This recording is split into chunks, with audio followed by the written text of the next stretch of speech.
श्री गुरुचरित्र अध्याय 2. हरिनाम घेणारा एक नामधारक शिष्य श्री गुरूंच्या चरणी मन एकाग्र करून शांतपणे एका मार्गाने निघाला होता. दमल्यामुळे तो एका झाडाखाली विसावला आणि स्वप्नात त्याला दर्शन झाले भस्म, व्याघ्रचर्म आणि पितांबर धारण केलेल्या एका योगीचे. त्या योगींनी त्याच्या कपाळावर भस्म लावले आणि म्हणाले, भिवू नकोस, श्री गुरु तुझ्या सोबत आहेत. नामधारक दचकून जागा झाला. भोवती पाहिले पण कोणीच नव्हते. थोडे पुढे गेल्यावर तोच योगी प्रत्यक्ष त्याच्यासमोर उभा होता. नामधारक आनंदाने धावत गेला आणि वंदन करून म्हणाला, हे योगीश्वर, आपण कोण आहात? तेव्हा योगी म्हणाले, माझे नाव सिद्ध आहे आणि गांधापूरचे श्री नृसिंह सरस्वती हे माझे गुरु आहेत. नामधारक म्हणाला, मीही नित्य श्री गुरूंचे ध्यान करतो, मग माझ्या नशिबी ही कष्टप्रद अवस्था का?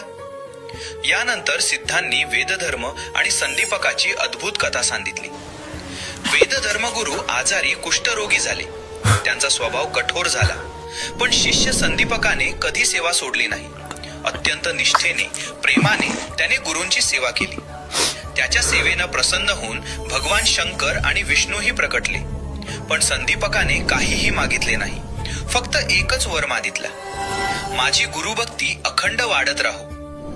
गुरु प्रसन्न झाले आणि आशीर्वाद दिला, तुझ्या स्मरणाने लोकांचे दुःख दूर होईल.